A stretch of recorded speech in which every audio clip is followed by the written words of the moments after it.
సొల్యూషన్ను తీసుకొస్తూ ఈ 58 నెలల పాలన సాగింది. కోవిడ్ లాంటి మహమ్మారి 2 సంవత్సరాలు పూర్తిగా రాష్ట్ర ఆర్థిక పరిస్థితులు అతలాకుతలమైన, రావాల్సిన ఆదాయాలు రాకపోయినా, అనుకోని ఖర్చులు పెరిగిన, ఇవన్నీ జరిగిన సాకులు చూపలేదు. మేనిఫెస్టో ఇంప్లిమెంట్ చేయకుండా ఉండడానికి కారణాలు వెతుక్కోలేదు, సాకులు చూపలేదు. ఎన్ని సమస్యలు వచ్చినా, ఎన్ని సమస్యలు ఉన్నా ఎక్కడా సాకులు చూపకుండా చిరునవ్వుతోనే ప్రజలకు తోడుగా ఉన్నాం, ప్రజలకు అండగా నిలబడ్డాం.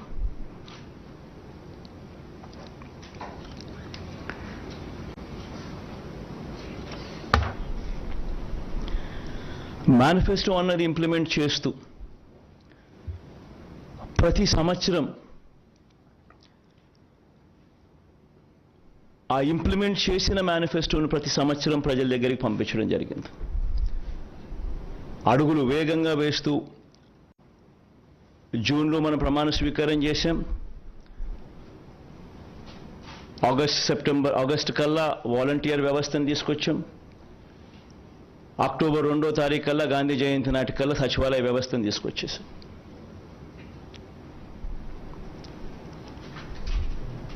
తీసుకువచ్చి గ్రామ స్వరాజ్యానికి అర్థం చెబుతూ ఎక్కడ లంచాలు లేకుండా, ఎక్కడ వివక్ష లేకుండా ప్రతి పథకము బటన్ నొక్కడం, నేరుగా నా అక్క చెల్లెమ్మల చేతికి, వారి కుటుంబాల ఖాతాల్లోకి వెళ్ళిపోయే పరిస్థితి తీసుకొని రావడం. ఎవరైనా మిస్ అయిపోయినా కూడా వాళ్ళని జల్లెడ బట్టి ఎతికి మళ్ళీ వాళ్ళను మిస్సింగ్కి అవకాశం లేకుండా వాళ్లకు ఛాన్స్ ఇస్తూ మళ్ళీ వాళ్ళకు తోడుగా నిలబడ్డాం. మొట్టమొదటిసారిగా బహుశా భారతదేశ చరిత్రలో బహుశా ఎప్పుడూ కూడా జరగలేదేమో, ప్రజలకు మంచి చేయడమే కాకుండా, ప్రతి సంవత్సరం అది పంపించడమే కాకుండా, ఎమ్మెల్యేలను కూడా ఎప్పుడో ఎన్నికలప్పుడు గడప గడపకు వెళ్ళడం కాదు, ఎమ్మెల్యేలను కూడా ప్రజల దగ్గరికి ముందుగానే, ఎన్నికలకు 2-3 సంవత్సరాల ముందుగానే వాళ్ళను కూడా గడప గడపకు తిప్పుతూ ప్రజలకు జరిగిన మంచిని ప్రతి ఇంట్లోనూ, ఈచ్ ఇండివిజువల్కు, ఈచ్ హౌస్కు రాసిన లెటర్లు తీసుకొని పోయి ఆ ప్రతి లెటరు వాళ్ళే ఇచ్చి, అక్క చెల్లి ఇవన్నీ జరిగాయి కదమ్మా, సంతోషంగా ఉన్నారా అని చెప్పి ఎమ్మెల్యేలు సైతం వాళ్ళ దగ్గరికి వెళ్ళి వాళ్ళ బ్లెస్సింగ్స్, ఆశీర్వాదాలు తీసుకునే కార్యక్రమం బహుశా దేశ చరిత్రలో ఎప్పుడూ కూడా జరగల. 58 నెలల్లోనే అది కూడా జరిగింది.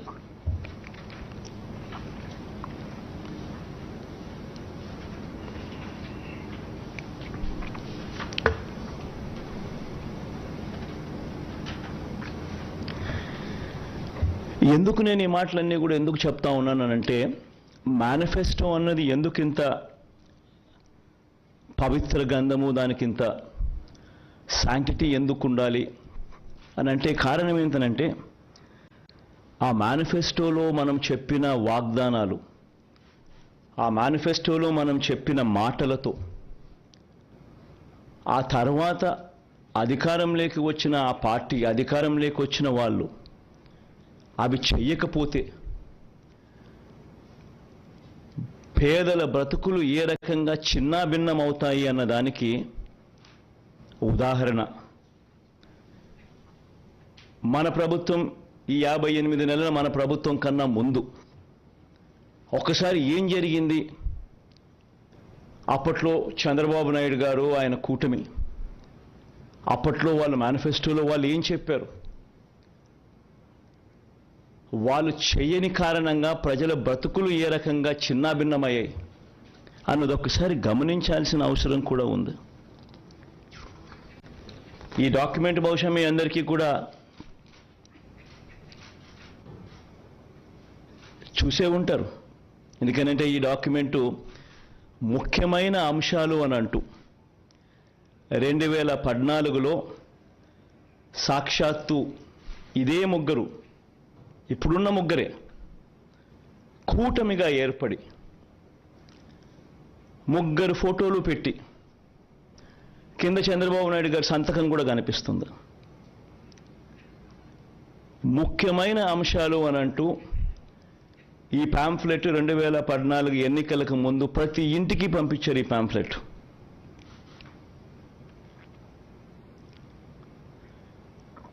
ప్రతి ఇంటికి పంపించిన ఈ పాంఫ్లెట్ను చూసి వీళ్ళిచ్చిన టీవీలలో వీళ్ళిచ్చిన అడ్వర్టైజ్మెంట్లను చూసి, అప్పట్లో ఈనాడులో చూస్తే, ఆంధ్రజ్యోతిలో చూసిన, ఏబిఎన్లో చూసిన, TV5లో చూసిన అడ్వర్టైజ్మెంట్లు కూడా ఊదరగొట్టేవాళ్ళు.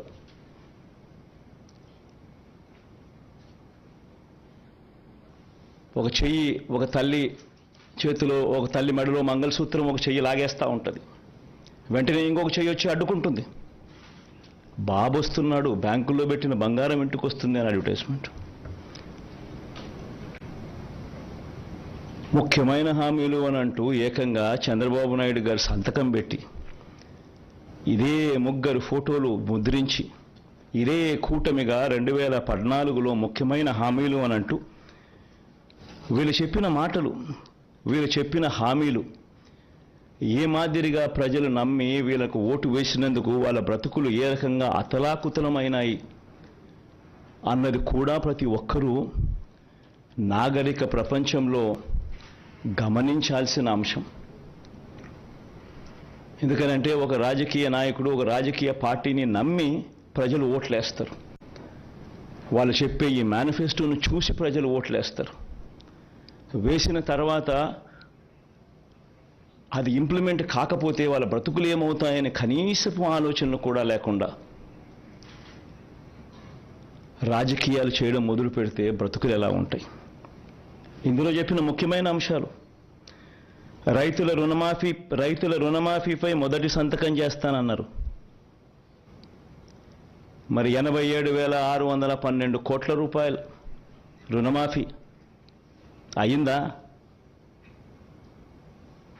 ప్రతి సిద్ధం సభలోనూ ఈ ప్రశ్నలు నేను వేస్తా వస్తున్నా. పొదుపు సంఘాల రుణాలు పూర్తిగా రద్దు చేస్తామన్నారు. 14,205 కోట్ల రూపాయలు డ్వాక్రా సంఘాలకు, పొదుపు సంఘాలకు రుణాలు మాఫీ చేస్తామన్న సొమ్ము ₹1 అయినా మాఫీ చేశారా? ఇంకా ముందుకు పోతే వీళ్ళ ముఖ్యమైన హామీలంటూ ఇంకా ముందుకు పోతే, ఆడబిడ్డ పుట్టిన వెంటనే మహాలక్ష్మి పథకం కింద 25,000 రూపాయలు బ్యాంకులో డిపాజిట్ చేస్తామన్నారు. 25,000 కదా దేవుడెరుగు, ₹1 అయినా డిపాజిట్ చేశారా? ఇంకా ముందుకు పోతే ముఖ్యమైన హామీలు ఇవన్నీ. ఇప్పుడు సూపర్ 6, సూపర్ 7 అంటా ఉన్నట్టుగానే ఆ రోజుల్లో ముఖ్యమైన హామీలు అంటూ తాను చెప్పిన మాటలు ఇవన్నీ. ఇంకా ముందుకు పోతే ఇంటింటికి ఒక ఉద్యోగం ఇస్తాం, ఉద్యోగం ఇవ్వలేకపోతే ఇంటింటికి నెలకు 2,000 రూపాయలు నిరుద్యోగ భృతి, 5 సంవత్సరాలు అంటే 60 నెలలు ఇంటూ నెలకు 2,000 రూపాయలు అంటే 1,20,000 రూపాయలు. ఏ ఇంటికి ఇచ్చారు 1,20,000 రూపాయలు? పిల్లల జీవితాలతో ఆడుకున్నారు. అర్హులైన వారందరికీ 3 సెంట్ల స్థలం, పక్కా ఇల్లు అన్నారు, కట్టుకునేందుకు పక్కా ఇల్లు అన్నారు. 3 సెంట్ల స్థలం కదా దేవుడు ఎరుగు, కనీసం 1 సెంటు స్థలమైనా ఏ ఒక్కరికైనా ఇచ్చారా? ముఖ్యమైన హామీలు ఇవన్నీ. నేను చదివే ప్రతి అంశము కూడా ఆయన సంతకం పెట్టి, 3 ఫోటోలు పెట్టి ఇంటింటికి పంపించిన ఈ పాంఫ్లెట్లో నుంచి ముఖ్యమైన హామీలు అని అంటూ వీళ్ళు రాసిన హామీలే నేను చదువుతా ఉన్నా. 10,000 కోట్లతో బీసీ సప్లాన్ అన్నారు. చేనేత, పవర్ లూమ్స్ రుణాలు మాఫీ అన్నారు. అయ్యాయా? ఉమెన్ ప్రొటెక్షన్ ఫోర్స్ ఏర్పాటు చేస్తామన్నారు. చేశారా? సింగపూర్కు మించి అభివృద్ధి చేస్తామన్నారు. జరిగిందా? ప్రతి నగరంలోనూ హైటెక్ సిటీ నిర్మిస్తామన్నారు. విజయవాడలో కనిపించడం లేదు. తాడేపల్లి కథ దేవుడు ఎరుగు, ప్రతి నగరం కథ కనీసం విజయవాడలో కనిపించడం లేదు. ప్రతి నగరం అన్నారు. నేను చెప్పేది ఒకటి, ప్రజలు మిమ్మల్ని నమ్మి మీకు ఓట్లు వేస్తే ముఖ్యమైన హామీలు అని అంటూ మీరు చెప్పిన వీటి పరిస్థితుల్లో కనీసం ఇందులో ఒక్కటంటే ఒక్క హామీ అయినా నెరవేర్చారా? పోనీ ప్రత్యేక హోదా అయినా తెచ్చారా? దాన్ని అమ్మేశారు.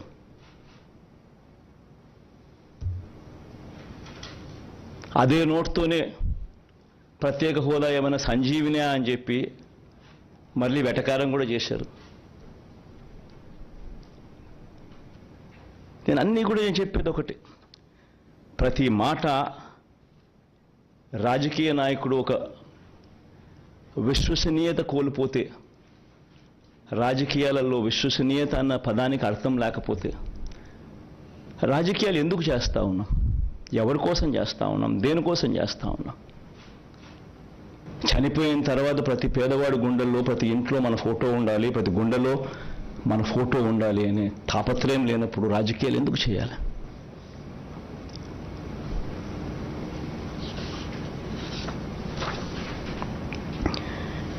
₹87,612 కోట్ల రుణాలు మాఫీ చేస్తానని చెప్పిన పెద్ద మనిషి 87,612 కోట్ల రుణాల కథ దేవుడు ఎరుగు. బ్యాంకుల్లో పెట్టిన బంగారం విడిపిస్తానన్న మాటలకు దేవుడు ఎరుగు. అంతదాకా అందుతా ఉన్న సున్నా వడ్డీ కూడా రైతులకు ఎగరగొట్టారు.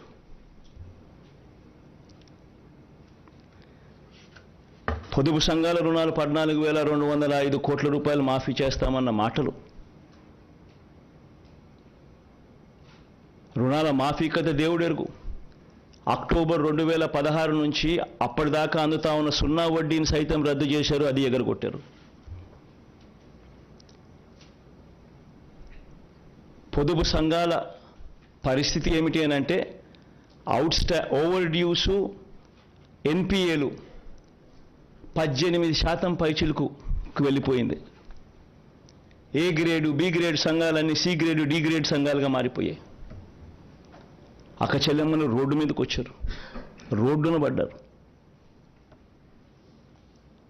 నిరుద్యోగులకు ₹2,000 నిరుద్యోగ భృతి అన్నారు, ఉద్యోగం ఇవ్వలేకపోతే.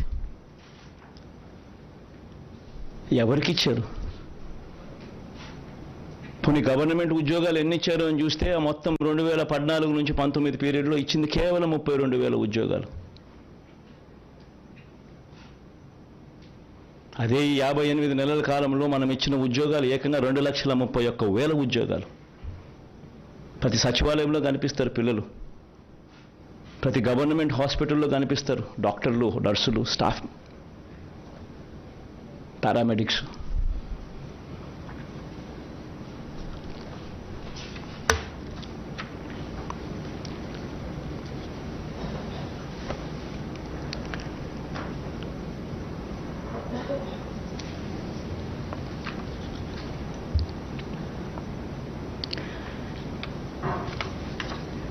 ఈరోజు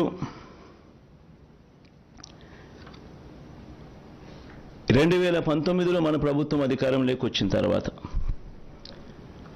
ఈ మాదిరిగా మేనిఫెస్టో అని చెప్పి దీన్ని చూపించి మనం అధికారంలోకి వచ్చిన తర్వాత ఇందులో చెప్పిన హామీలు ఏకంగా 99% అమలు చేసి ఇప్పుడు జరగని విధంగా ఈరోజు రిఫార్మ్స్ కూడా కనిపిస్తూ ఉన్నాయి, సంస్కరణలు కూడా కనిపిస్తూ ఉన్నాయి. ఈరోజు మొట్టమొదటిసారిగా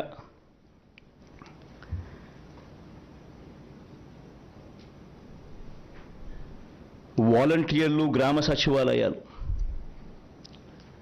ఈరోజు గ్రామ స్వరాజ్యానికి నిజంగా అర్థం చెబుతూ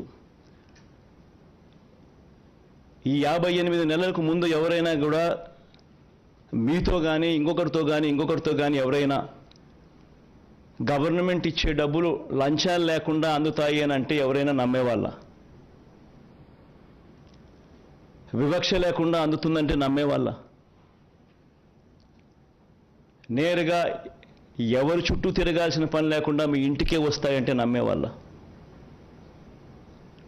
మొట్టమొదటిసారిగా ట్రాన్స్ఫర్మేషన్.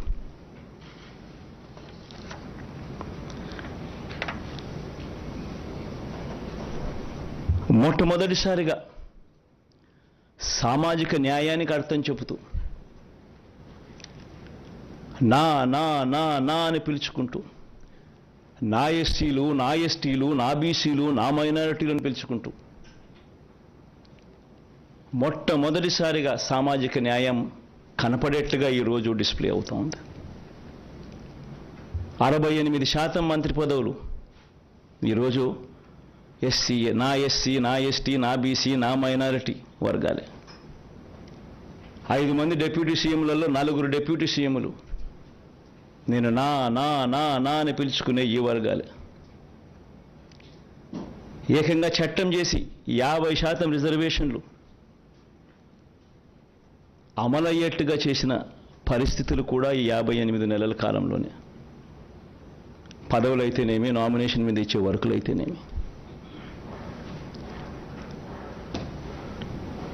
మొట్టమొదటిసారిగా 175 అసెంబ్లీ స్థానాలుంటే, 25 ఎంపీ స్థానాలుంటే, ఉన్న 200 స్థానాలకు గాను మొట్టమొదటిసారిగా ఏకంగా 50%, అంటే 100 స్థానాలు నా ఎస్సీ, నా ఎస్టీ, నా బీసీ, నా మైనారిటీ వర్గాలకు ఇచ్చిన చరిత్ర ఈ ఆంధ్ర రాష్ట్రంలో ఎప్పుడైనా జరిగిందా? కొన్ని దేశంలో ఎక్కడైనా జరిగిందా? ఎవరైనా ఏ రాజకీయ పార్టీ అయినా ఇచ్చిందా? 50%. సామాజిక న్యాయం అన్నదానికి ఒక అర్థం చెబుతూ మాటల్లో కాదు చేతల్లో చూపించిన పాలన కూడా ఇక్కడ జరిగింది.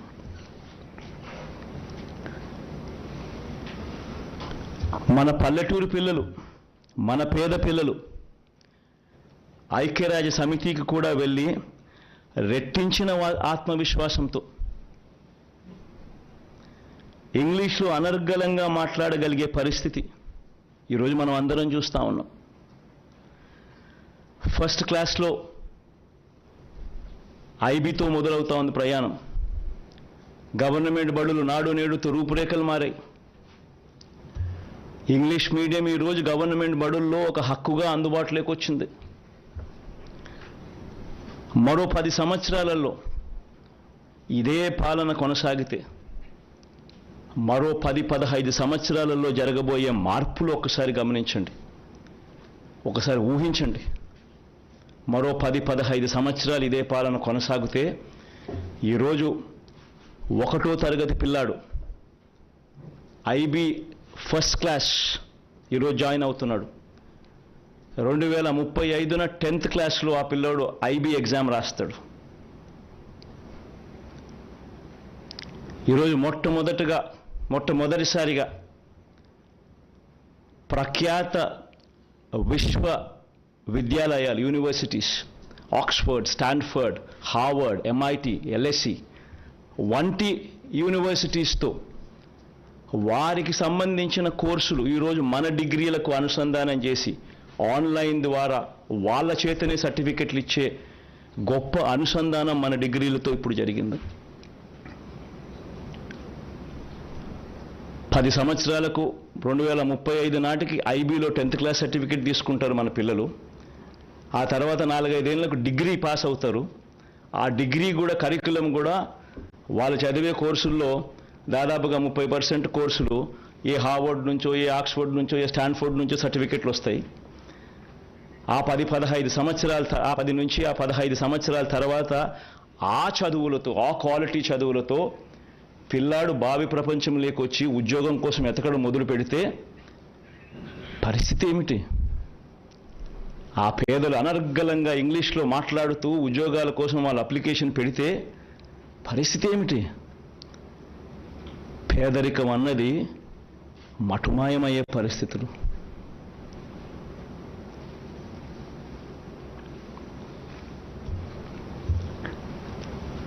విద్యారంగంలో మొదలెడితే కని విని ఎరుగని మార్పులు వైద్య రంగంలో, వ్యవసాయ రంగంలో,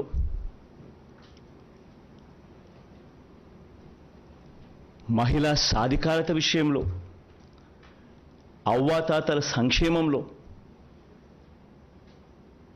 సామాజిక న్యాయంలో కని విని ఎరుగని మార్పులు ఈరోజు కనిపిస్తూ ఉన్నాయి. ఒక గ్రామంలోకి అడుగు పెడితే ఆ గ్రామం నుంచి 4 అడుగులు ముందుకు వేస్తే ఒక సచివాలయం కనిపిస్తుంది. 600 రకాల సేవలు, ప్రతి 60-70 ఇళ్లకు ఒక వాలంటీర్ ఇంటికి డోర్ డెలివరీ చేస్తూ ఉన్న సేవలు, కరప్షన్ లేదు, వివక్ష లేదు. 4 అడుగులు ముందుకేస్తే అదే గ్రామంలో village clinic, family doctor concept, ఆరోగ్య సురక్ష ప్రతి ఇంటికి జల్లడబడుతూ, విస్తరించిన ఆరోగ్యశ్రీ, ఆరోగ్య ఆశ్ర. మరో 3 అడుగులు ముందుకు, మరో 4 అడుగులు ముందుకు వేస్తే అక్కడే ఆర్బీకే రైతు భరోసా కేంద్రం, రైతన్నలను చెయ్యి పట్టుకుని నడిపిస్తూ, అక్కడే నాణ్యమైన విత్తనాలు, పంటల కొనుగోలు, నాణ్యమైన విత్తనాల supply, pesticide supply, fertiliser supply దగ్గర నుంచి మొదలు పెడితే పంటల కొనుగోలులో కూడా దళారీలు లేకుండా వ్యవస్థ అక్కడే. ఇంకొక 4 అడుగులు ముందుకు వేస్తే అక్కడే ఇంగ్లీష్ మీడియం బడులు, నాడు నేడుతో మార్పు చెందిన బడులు. ఇవన్నీ కూడా మరో 10-15 సంవత్సరాలు ఇలానే కొనసాగితే, మరో 15 సంవత్సరాలు ఇలాగే జరిగితే ఏ రకంగా ట్రాన్స్ఫర్మేషన్ జరుగుతుంది అన్నది ఆలోచించేయమని అడుగుతా ఉన్నా.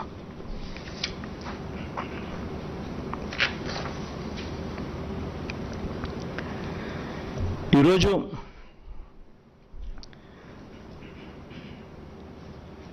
ఇంతకుముందు నేను చూపించా, ఇదే మేనిఫెస్టో చూపించా.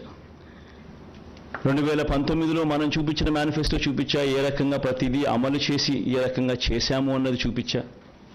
ఏ రకంగా గతంలో ఎప్పుడూ కూడా జరగని విధంగా, ఏ రకంగా ఈ స్కీమ్స్ ఏమైతే ఉన్నాయో ఎప్పుడూ వినని విధంగా తీసుకొచ్చిన